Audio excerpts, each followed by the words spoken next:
Is McMurray Metis Community Archive Project, and I'm just going to give a little bit on each speaker just before their presentation. So Jenny Gerbrandt is a research associate with Willow Springs Strategic Solutions, where she assists with the completion of traditional land use, traditional knowledge, cultural impact, and many other types of research projects. She's originally from Saskatoon, but lives and works in Fort McMurray, Alberta.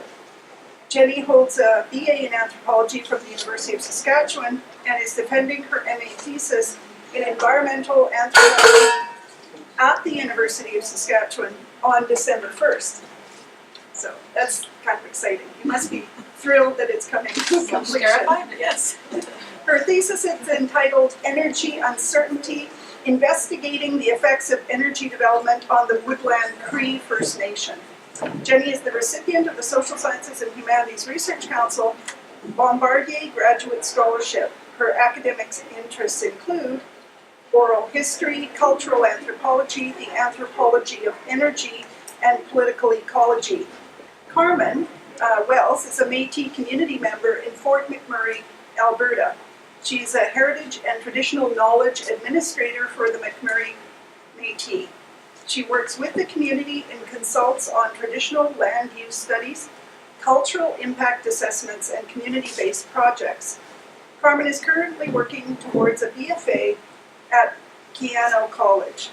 She works towards the community goal of being recognized as a Métis historical community. Thanks everybody for staying for the very last session on Saturday. As you probably noticed, Peter Fortnett is there videotaping us so we can show our presentation to elders and participants back in the community. And he's also our expert on the history of the community. You'll notice the name Mandy Wills is in your programs. She was a summer student at McMurray Metis and she helped us a lot with our interviews, but she's away at art school in Toronto and couldn't be here.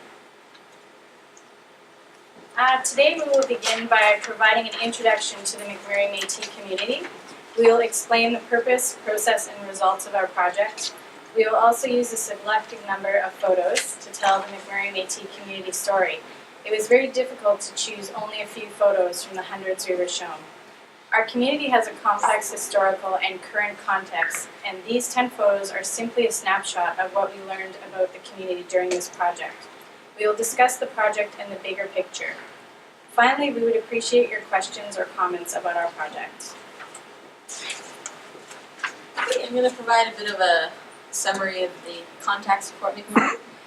Fort McMurray is often referred to as a city, but it's actually an urban service area within the regional municipality of Wood Buffalo, and it's also within the Athabasca oil sands.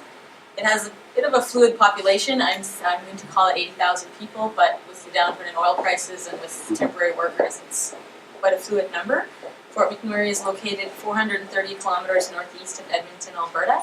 It's within the boreal forest, and it sits at the confluence of the Athabasca and Clearwater rivers. Prior to oil being profitably mined in the area, the majority of the population in Fort McMurray was Aboriginal. Fort McMurray has long been a gathering place of Métis people and First Nation people in the area, and traditionally, families would come to town in the summer and then go back out to trap lines in the winter. The McMurray Metis Local 1935 was founded in 1987 and is governed under the bylaws of the Métis Nation of Alberta by an elected council. This council is accountable to its membership with a mandate to pursue the advancement of Métis people at Fort McMurray, as well as those in northeastern Alberta. We have approximately 300 members who live in and around Fort McMurray, many of whom work within the oil industry. Several members of this community continue their traditional hunting, fishing, trapping, and gathering practices. This community is not immune to the changes that large-scale energy extraction brings, but it's a community where tradition is important and the Cree language is still in use. McMurray Metis provides several services for its members in the surrounding community, including, but definitely not limited to, research, energy consultation with industry and government, community planning, events, education, and a bursary program. The McMurray Metis have been engaged with industrial developers in the region since the early 2000s, and while engagement has increased since that time, it's brought with it mixed results. While the community has completed many projects, the majority have been completed within a regulatory context, which is the equivalent of salvage archaeology. rarely dealing with the core of what it means to be Métis. We were looking for a way to express ourselves that would explore what it means to be Métis. The reality is that the government of Alberta has yet to recognize the McMurray Métis as a rights-holding Métis community, although the neighbouring communities of Lac La Biche and Fort Chipewyan are recognized as Métis historic communities. Our community is looking for a way to demonstrate that we are a cohesive community in a language that we understand. After consultation with the community, we determined that establishing an archive would help to show some of what it means to be Métis in Fort McMurray, both an internal community audience but also for an external government audience. One of the ways that our community can document its long history in the region is through the collection of community artifacts, including historic photos, documents, videos, and other family heirlooms. The goal of this project is to document the relevant stories as well as geographic locations where possible. This project will prove valuable as it will provide another form of material evidence regarding the existence of the Métis community in Fort McMurray. In addition, the resulting collection of photo and story data can be used to develop various community accessible heritage projects, including websites, documentaries, books, exhibits, and ultimately provide material for display at a future community cultural center. Our project has been guided by the 6 members of our community steering committee. They have helped us ensure our project reflects the values, experiences, and goals of the McMurray Métis community.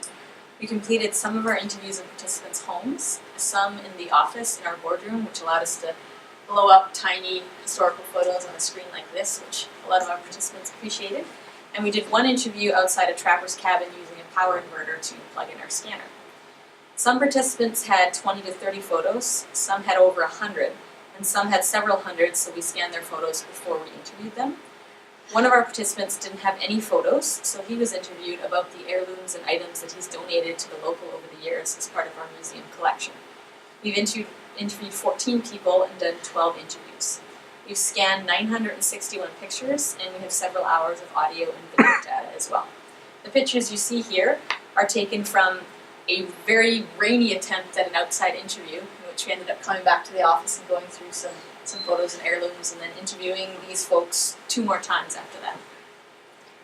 Coming together to assist one another when needed, such as this example of 4 community members preparing a moose hide, is an important part of the McMurray Métis community. Currently, the community is working on a program that allows elders and trappers to show local students what is involved in processing moose hide. In describing this photo, a participant told us that this group of people, they're scraping the hair out with bone and metal scrapers. If I killed a moose, they would come up and help me. It's a lot of work. The same participant told us the following about the same picture. But I never kill moose anymore. I don't want to take a chance. I can get caught and I'd have to pay a fine. They say you need a license, now you've got to go to court, and your guns will be taken away. Richard went to court for that, but they've won it. Another important aspect of this community is advocating for recognition of their right to hunt, trap, fish, and gather in their traditional land use area. Currently, Métis people cannot do so without a license, and even within the 160 square kilometer area to which they have a recognized genealogical connection. Many argue that this policy is unfair because their traditional hunting practices predate the creation of provincial and municipal borders, and because they have historically been a nomadic people. There have been several cases of Métis people being charged for hunting or fishing in the last decade, but these cases are often dropped before they make their way through the court system, and so no precedent has been set regarding Métis harvesting rights. The importance of respecting the land, taking only what you need, as well as the past and current value of the trap line, or as it's formally referred to as registered for management area, in the lives of the Fort McMurray Métis members is a theme that came up often during our interviews. There have been changes to the price of furs, as well as regulations on hunting and trapping, and the trap lines themselves have been greatly affected by energy extraction, municipal expansion, and the changing demands of the labor market. However, trapping and trap lines remain important to the social and cultural life of the community. We completed one of our interviews on a participant's trap line outside of his trapping cabin. One participant told us that you don't make money to go trap. You go out there more of a way of life. It just may change your way of life, and when you spend time out there. But you aren't going to make money. It costs you money. The top right photo, the black and white one there, was taken in the 1920s and was shown to us by a brother and sister of their father's trapline. And it includes his tent, the white structure in the background, as well as his stretched wolfskins and his toboggan.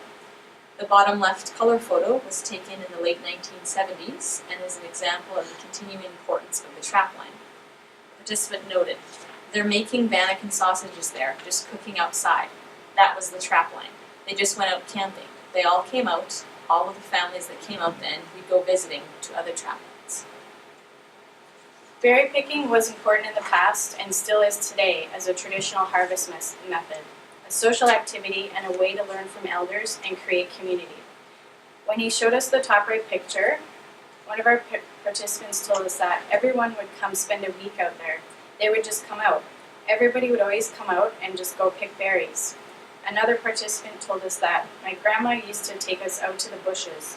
Oh, I wish I could go there now.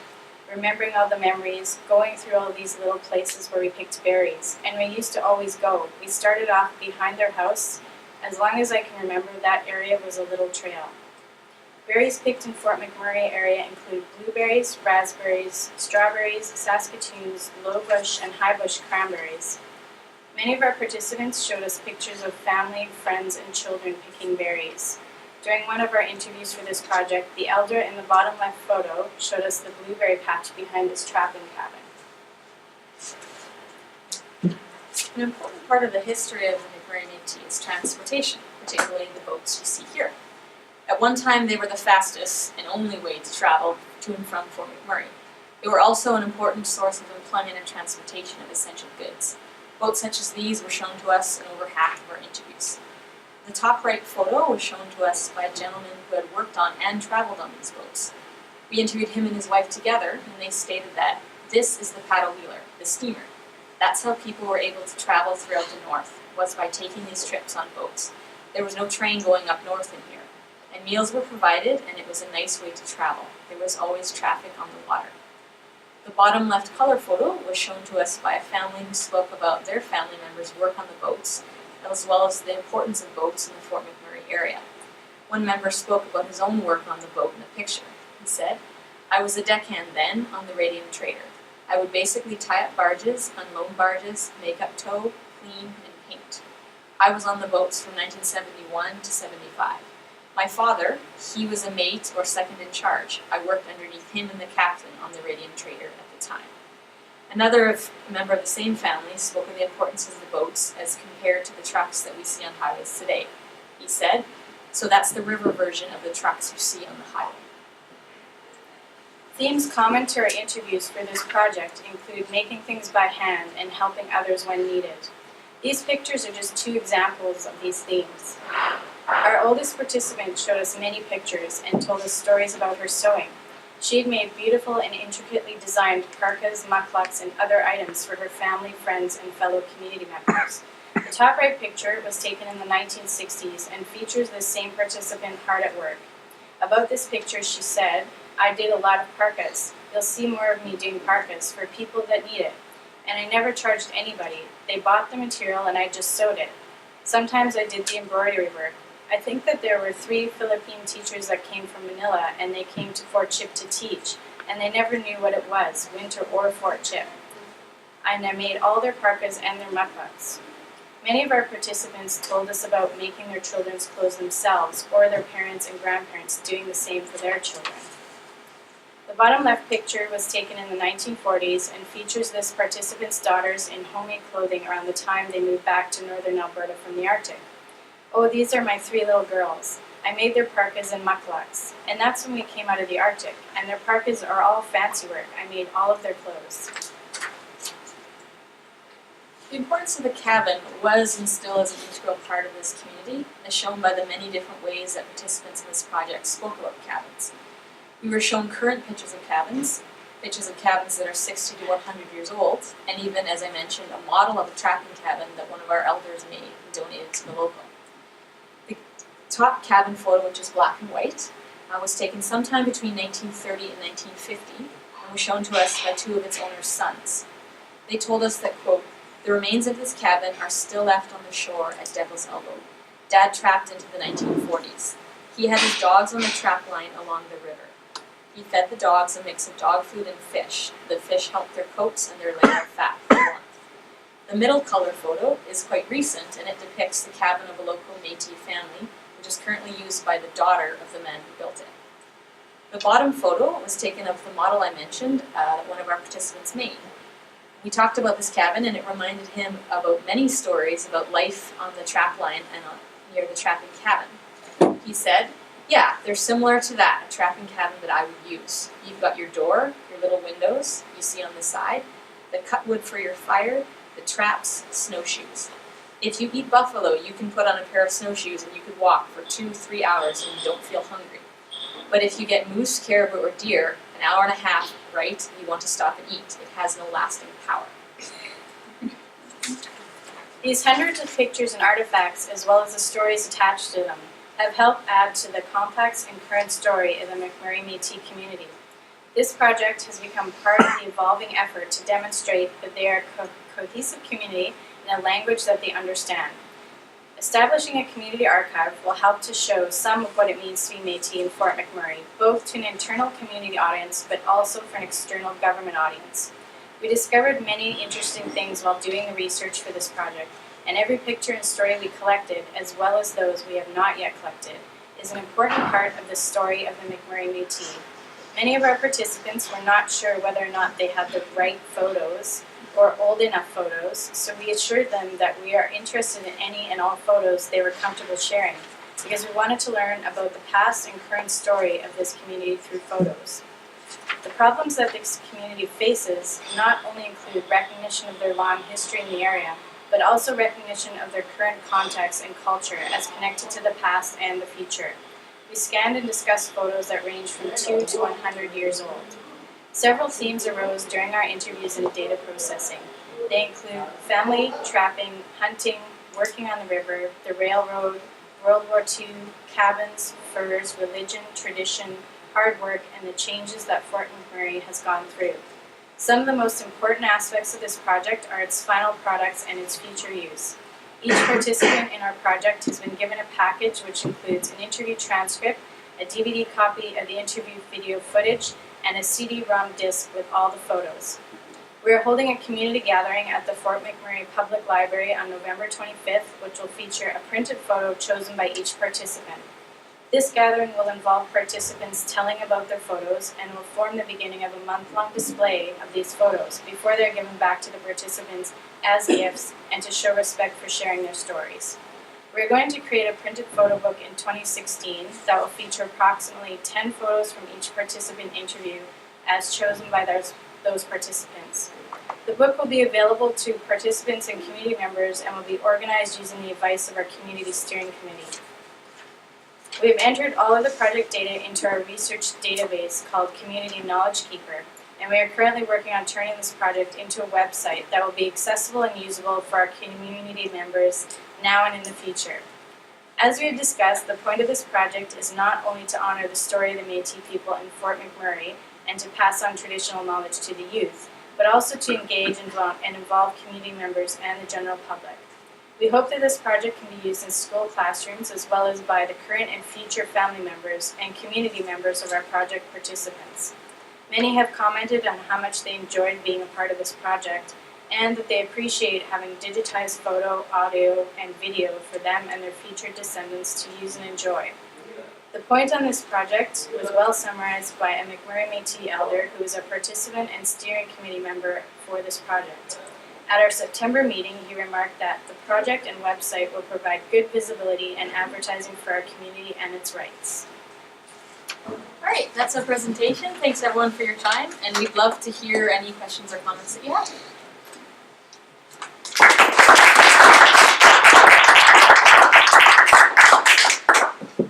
Probably good at the end.